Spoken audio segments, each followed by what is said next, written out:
Hello दोस्तों, स्वागत आप सभी का एक बार फिर से आपके अपने यूट्यूब चैनल में। दोस्तों, आज हम चर्चा करने वाले कक्षा 10 विज्ञान के अंदर कार्य पुस्तिका। आपको बता दें कि इस कार्य पुस्तिका के अंदर हमने चैप्टर नंबर 9 तक कंप्लीट कर लिए हैं, जो कि अपना कार्यपत्रक 27 से 29 तक है। आज हम चर्चा करने वाले हैं कार्यपत्रक 30 से लेकर के 34 तक, प्रकाश का परावर्तन एवं अपवर्तन। प्रकाश के बारे में हम चर्चा करेंगे। कंप्लीट प्लेलिस्ट बना रखी है आपके लिए इस संपूर्ण कार्य पुस्तिका की, तो चैनल को सब्सक्राइब करके प्लेलिस्ट में जा करके आप उसको आराम से देख सकते हो। तो आइए अब हम देख लेते हैं कार्यपत्रक 30 के बारे में, 30 के बारे में। प्रश्न नंबर 1 है, प्रकाश के वेग का मान व इकाई भी लिखो। तो प्रकाश के वेग का मान होता है 3 × 10 की घात 8, 10 × 10 3 × 10⁸ और ये इसका इकाई हो गया। ठीक है। प्रश्न नंबर 2 है, दर्पण एवं लेंस में अंतर बताओ। देखो, दर्पण तो अपारदर्शी पदार्थ है जिसका एक पृष्ठ परावर्तक तथा दूसरा पॉलिश किया हुआ होता है, लेकिन लेंस पारदर्शी है। लेंस पारदर्शी पदार्थ है जिसका कम से कम एक पृष्ठ तो वक्रित होता ही है। ठीक है, दूसरा कम वक्रित या फिर सीधा भी हो सकता है, लेकिन ये पारदर्शी होता है। प्रश्न नंबर 3, निम्न की परिभाषा लिखो। सबसे पहले लेंस की वक्रता केंद्र, फिर मुख्य अक्ष, फिर मुख्य फोकस। तीनों के बारे में बताते हैं आपको। लेंस की वक्रता केंद्र, तो लेंस का प्रत्येक पृष्ठ जिन गोलों का भाग होता है उन गोलों का केंद्र वक्रता केंद्र कहलाता है। जैसे कि आपके पास में ये लेंस है, इस तरीके से मैं बना रहा हूँ, थोड़ा गलत ही बना है। तो इस पृष्ठ का जो इधर वाले पृष्ठ का केंद्र होगा इस साइड में। ठीक है, यहाँ पर सपोज कर लो ये भी किसी गोले का भाग था और इधर वाला ये भी किसी गोले का भाग था, तो इन दोनों का जो ये केंद्र है, ठीक है, तो इसको हम क्या कहेंगे? इसको हम कहेंगे वक्रता केंद्र। ये आपका लेंस है यहाँ पे इतना इतना। ठीक है। तो वक्रता केंद्र समझ में आ गया होगा। नेक्स्ट देखते हैं सेकंड, मुख्य अक्ष। तो किसी लेंस के दोनों वक्रता केंद्रों से गुजरने वाली एक सीधी और काल्पनिक रेखा को लेंस की मुख्य अक्ष कहते हैं। ये वक्रता केंद्र और ये वक्रता केंद्र दोनों को मिलाने वाली एक सीधी रेखा को ही हम मुख्य अक्ष कहते हैं। लेंस पर आपतित प्रकाश किरणें अपवर्तन के बाद में, देखो मुख्य फोकस की हम परिभाषा बता रहे हैं कि आपके पास में कोई लेंस है, ठीक है, उसके ऊपर कोई प्रकाश किरणें आपतित होंगी, ठीक है, और आपतित होने के बाद में ये अपवर्तित भी होंगी, और अपवर्तित होने के बाद में जिस बिंदु पर मिलती हैं उस बिंदु को ही हम फोकस कहते हैं। देखो, लेंस पर आपतित प्रकाश किरणें अपवर्तन के बाद मुख्य अक्ष के जिस बिंदु पर अपसरित या फिर मिलती हैं, ठीक है, उस बिंदु को लेंस का मुख्य फोकस कहते हैं। नेक्स्ट हम प्रश्न नंबर 4 की बात कर लेते हैं। रेटिना पर किसी वस्तु का प्रतिबिंब बनता है तो वो सीधा बनेगा या फिर कैसा बनेगा? तो वो उल्टा बनता है। पहली बात तो हमेशा क्या बनता है? उल्टा बनता है और वास्तविक बनता है। तो ऑप्शन नंबर द इसका सही आंसर हो जाएगा। प्रश्न नंबर 5 है, प्रकाश का परावर्तन किसे कहते हैं? परिभाषा है और आपके चैप्टर के स्टार्टिंग में ही यह परिभाषा आ जाती है। तो जब प्रकाश की किरण किसी सतह से टकराती है तथा पुनः उसी माध्यम में लौट जाती है तो इस घटना को प्रकाश का परावर्तन कहते हैं। इसको कैसे समझोगे आप? इसको आप ऐसे समझो कि कोई सतह है, ठीक है, अपारदर्शी सतह है, इसके ऊपर कोई प्रकाश किरण आई और टकरा करके पुनः उसी माध्यम में चली गई, तो इस घटना को हम प्रकाश का परावर्तन कहते हैं। प्रश्न नंबर 6 है, एक उत्तल लेंस के सामने अनंत दूरी पर वस्तु बिंब रखा है, प्रतिबिंब निर्माण का किरण चित्र भी बनाइए। आप यहाँ पे देखिए, किरण चित्र बनाने के लिए आपको क्या करना पड़ेगा? एक उत्तल लेंस लेना पड़ेगा सबसे पहले, और अनंत पर रखी है तो सभी प्रकाश किरणें क्या होंगी? समांतर होंगी, और समांतर आने वाली प्रकाश किरणें अपवर्तन के बाद में एक बिंदु पर केंद्रित हो जाती हैं और उस बिंदु को हम फोकस कहते हैं। तो इसका मतलब ये हो गया, इसके बारे में बताना है। तो आकार तो होगा बहुत ही बिंदुवत, स्थिति होगी फोकस पर, प्रकृति यह वास्तविक होगा लेकिन उल्टा होगा, क्योंकि देखो नीचे वाली किरण ऊपर चली गई और ऊपर वाली किरण नीचे आ गई, इसका मतलब उल्टा बन गया है। तो आइए अब हम देख लेते हैं कार्यपत्रक 31 के बारे में। प्रश्न नंबर 1 है, डायप्टर का डायप्टर किसका मात्रक है? तो आपको पता है लेंस की क्षमता का मात्रक होता है डायप्टर। प्रश्न नंबर 2 है, एक समतल दर्पण की फोकस दूरी कितनी होती है? तो वो होती है अनंत। ऑप्शन नंबर स। प्रश्न नंबर 3 है वास्तविक व आभासी प्रतिबिंब में क्या अंतर होता है। एक तरफ हम वास्तविक लिख लेंगे और दूसरी तरफ आभासी लिख लेंगे। तो वास्तविक प्रतिबिंब क्या होता है, इनको हम पर्दे पर प्राप्त कर सकते हैं वास्तविक को। ये सदैव उल्टे ही बनते हैं और ये दर्पण के सामने बनते हैं, पीछे नहीं बनते, सामने बनते हैं वास्तविक। लेकिन आभासी प्रतिबिंब जो आप अपने शीशे के सामने खड़े होकर देखते हो ना, वो आभासी प्रतिबिंब होता है। इनको कभी भी पर्दे पर प्राप्त नहीं किया जा सकता, ये सदैव सीधे बनते हैं और दर्पण के पीछे बनते हैं।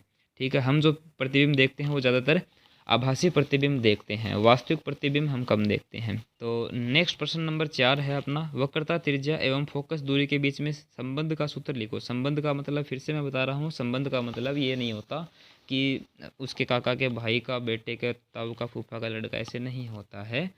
वक्रता केंद्र मतलब आर है, यहाँ पे आर से रिप्रेजेंट करते हैं, और फोकस दूरी ए, इन दोनों से मिल करके कौन सा फॉर्मूला बनता है, तो वो फॉर्मूला लिखना है अपने को, सूत्र लिखना है। ठीक है, तो संबंध का मतलब होता है सूत्र, are is equal to 2f, जहाँ पर f क्या है, फोकस दूरी, और r क्या है, वक्रता त्रिज्या। प्रश्न नंबर 5 है उत्तल दर्पण व अवतल दर्पण के दो दो उपयोग लिखो। उत्तल दर्पण के उपयोग देख लो सबसे पहले तो। वाहनों के पार्श्व दर्पण में इसका उपयोग होता है उत्तल का, गाड़ियाँ होती हैं ना उसके साइड मिरर में। एटीएम मशीनों में भी सुरक्षा हेतु इसका उपयोग होता है ताकि पीछे का पूरा दृश्य दिख सके। अवतल दर्पण के तो काफ़ी सारे उपयोग हैं, इससे हम टॉर्च और सर्च लाइट जो होते हैं, सर्च लाइट इसको बनाने के लिए आप कर सकते हो। और वाहनों के अग्रदीप जो आपके गाड़ियाँ होती हैं उसके हेडलाइट जो होते हैं ना, हेडलाइट में भी इसका प्रयोग होता है अवतल दर्पण का। प्रश्न नंबर 6 की हम बात करें, एक लेंस की क्षमता 2 डायोप्टर है प्लस 2 डायोप्टर है, तो फोकस दूरी की गणना करो। तो दिया गया है कि P की वैल्यू कितनी है, 2 डायोप्टर, ज्ञात क्या करना है, फोकस। तो इन दोनों के बीच में संबंध क्या होता है, P और F के बीच में, तो आप बताओगे F is equal to 1/P। P की हम वैल्यू रख देंगे, P की वैल्यू 2 रख दी हमने, और जैसे ही 2 रखा तो इसकी वैल्यू आ गई अपने पास में, F is equal to 0.5 metre, या फिर हम इसको बोल सकते हैं 50 सेंटीमीटर। आ गई होगी आपको बात समझ में। प्रश्न नंबर 7 है वाहनों में पीछे देखने के लिए उत्तल दर्पण का उपयोग क्यों करते हैं। थोड़ी देर पहले हमने बोला साइड मिरर का उपयोग वाहनों में करते हैं हम, लेकिन क्यों करते हैं ये बताओ अब। ये हम इसलिए करते हैं क्योंकि उत्तल दर्पण वस्तुओं का पहली बात तो सीधा प्रतिबिंब बनाते हैं, साथ ही ये एक बड़ा क्षेत्र दिखा सकते हैं, एक बड़े क्षेत्र का छोटा प्रतिबिंब बना के दिखा सकते हैं। इसका मतलब पीछे का बहुत बड़ा दृश्य हम एक छोटे से दर्पण में देख सकते हैं, इसलिए हम उत्तल दर्पण का प्रयोग करते हैं। कार्यपत्रक 32 के बारे में अगर हम बात करें तो अपवर्तन की परिभाषा लिखो। परिभाषा हो जाएगी कि जब कोई प्रकाश किरण एक माध्यम से दूसरे माध्यम में जाती है तो अपने पथ से विचलित हो जाती है, मतलब मुड़ जाती है। इस घटना को प्रकाश का अपवर्तन कहते हैं। आसान है एकदम। प्रश्न नंबर 2 है सघन माध्यम व विरल माध्यम से क्या अर्थ है। प्रत्येक का एक एक उदाहरण भी दो। सघन माध्यम क्या होता है पहले ये देखो। सघन माध्यम का मतलब होता है ऐसा माध्यम जिसके अंदर माध्यम के कण एक दूसरे के पास पास होते हैं, तो उसको सघन माध्यम कहेंगे, जैसे कि कांच। विरल माध्यम वह माध्यम जिसमें माध्यम के कण एक दूसरे से दूर दूर होते हैं, जैसे कि वायु के कण ज़्यादा दूर होते हैं। प्रश्न नंबर 3 है किसी दर्पण द्वारा बनने वाला प्रतिबिंब वस्तु के आकार के समान है लेकिन उल्टा है, तो बताओ दर्पण कौन सा होगा। तो वो दर्पण होगा अवतल दर्पण। ठीक है, और वस्तु रखी होगी कहाँ पर, वक्रता केंद्र पर। प्रश्न नंबर 4 है लेंस के लिए लेंस सूत्र को लिख करके उसके जो प्रतीक है उनके नाम भी लिखो। लेंस सूत्र होता है 1/f is equal to 1/v minus 1/u, जहाँ पे f फोकस दूरी है, v है प्रतिबिंब की लेंस से दूरी, और u क्या है, बिंब मानी वस्तु की दूरी। ठीक है। प्रश्न नंबर 5 है स्नेल का नियम और उसका सूत्र लिखो। स्नेल का नियम बोलता है कि आपतन कोण की ज्या मतलब साइन आई और अपवर्तन कोण की ज्या मतलब साइन आर, इन दोनों का अनुपात सदैव स्थिर रहता है, अर्थात साइन आई और साइन आर का अनुपात हमेशा क्या रहेगा, स्थिर, और स्थिरांक के बराबर होगा। इसको हम इस तरीके से रिप्रेजेंट करते हैं, एन नहीं है ये, ध्यान रखना। टिंडल प्रभाव क्या है, जब प्रकाश किसी कोलाइड विलयन से गुजरता है, ठीक है, कोलाइड विलयन जिसके अंदर कण थोड़े बड़े होते हैं, विलयन से थोड़े बड़े कण होते हैं, तो कोलाइड से गुजरता है तो कोलाइड के कणों से टकरा कर फैल जाता है, और इससे उस कोलाइड में प्रकाश का पथ दिखाई देता है। जितनी दूर में वो कोलाइड विलयन है उतनी दूर में अपने को ऐसे पता चल जाएगा कि यहाँ से प्रकाश गुजर रहा है। तो इस घटना को हम टिंडल प्रभाव कहते हैं। ठीक है, तो इस प्रकार से हमने कार्यपत्रक 32 कंप्लीट कर लिया। अब हम देखते हैं कार्यपत्रक 33। प्रश्न नंबर 1 है, टंकी के पेंदे पर रखा सिक्का किस कारण मुड़ा हुआ दिखाई देता है? वो होता है अपवर्तन के कारण। जल में डूबी हुई पेंसिल मुड़ी हुई क्यों दिखाई देती है? स्पष्ट करना अब अपने को। तो क्योंकि पेंसिल का जो भाग जल में डूबा रहता है उससे आने वाली प्रकाश किरण अपवर्तन के कारण अन्य दिशा से आती हुई प्रतीत होती है तथा पेंसिल वहां से मुड़ी हुई दिखाई देती है। समझ गए आप बात को? प्रश्न नंबर 3 है, किसी लेंस की आवर्धनता ज्ञात करने के लिए सूत्र। तो आवर्धनता ज्ञात करने का सूत्र होता है m = h'/h, जहाँ पर h' क्या है? h' है प्रतिबिंब की ऊंचाई और h है बिंब की ऊंचाई। ठीक है, यहाँ पे लिख दिया मैंने। और इसके अलावा दूसरा सूत्र होता है v/u। v होता है प्रतिबिंब दूरी और u होता है बिंब दूरी। ये मैंने पहले भी बता दिया है आपको। अपवर्तन का किरण चित्र बनाइए। तो अपवर्तन के लिए आपको क्या करना पड़ेगा? एक ऐसे माध्यम, दो माध्यमों की ज़रूरत पड़ेगी। नीचे वाला माध्यम हम ले रहे हैं सघन माध्यम और ऊपर वाला ले रहे हैं विरल माध्यम। एक प्रकाश किरण आती है और यहाँ पर जब ये माध्यम शुरू होता है वहाँ से सीधे ना जा करके, एकदम सीधे ना जा करके वो मुड़ जाती है, नीचे की तरफ चली जाती है। ठीक है, तो इस घटना को हम अपवर्तन कहते हैं। यहाँ पर आपको सारी चीज़ें दिखाई गई है कि इसको हम आपतित किरण कहेंगे। ये एक खड़ी लाइन जो होती है इसको अभिलंब कहते हैं। ये परावर्तित किरण है और आपतित किरण और अभिलंब के बीच में बनने वाला कोण आपतन कोण है। अभिलंब और परावर्तित, सॉरी यहाँ पर मैंने गलत नाम लिख दिया है। यहाँ पर परावर्तित नहीं आएगा, यहाँ पर अपवर्तित किरण आएगा। इसको सही करना है आपको, बिल्कुल सही करना है आपको। तो ये जो अपवर्तन कोण हो जाएगा, आर क्या है? अपवर्तन कोण। ये आप सही कर लेना। नेक्स्ट हम बात करते हैं प्रश्न नंबर 5 की। मानव नेत्र के जिस भाग पर किसी वस्तु का प्रतिबिंब बनता है वह है, कौन से भाग पर बनता है? दृष्टि पटल पर बनता है। प्रश्न नंबर 6 है, तारे क्यों टिमटिमाते हैं? इसका कारण बताना है आपको। तो तारों का प्रकाश हमारे नेत्रों तक पहुंचने से पहले वायुमंडल की कई परतों से होकर गुजरता है, अतः इन परतों से बार बार प्रकाश का अपवर्तन के कारण तारे हमें टिमटिमाते हुए दिखाई देते हैं। प्रश्न नंबर 7 है, लेंस के प्रकाश केंद्र से गुजरने वाली प्रकाश किरण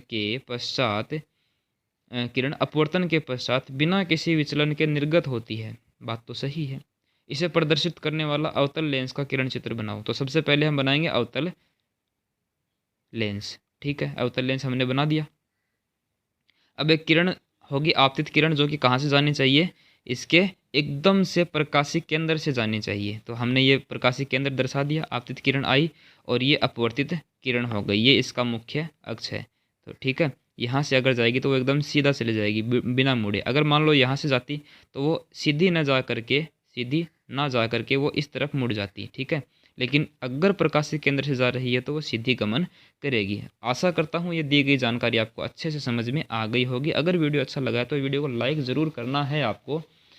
अगर ऐसी ही इंपॉर्टेंट जानकारी आप चाहते हो अपने दोस्तों को मिले तो किसी 3 ज़रूरतमंद दोस्तों को आप ज़रूर शेयर करें। बाकी आगे नेक्स्ट वीडियो का नोटिफिकेशन सबसे पहले पाने के लिए आप चैनल को सब्सक्राइब कर सकते हैं। मिलते हैं अगले वीडियो में, तब तक के लिए धन्यवाद। जय हिंद।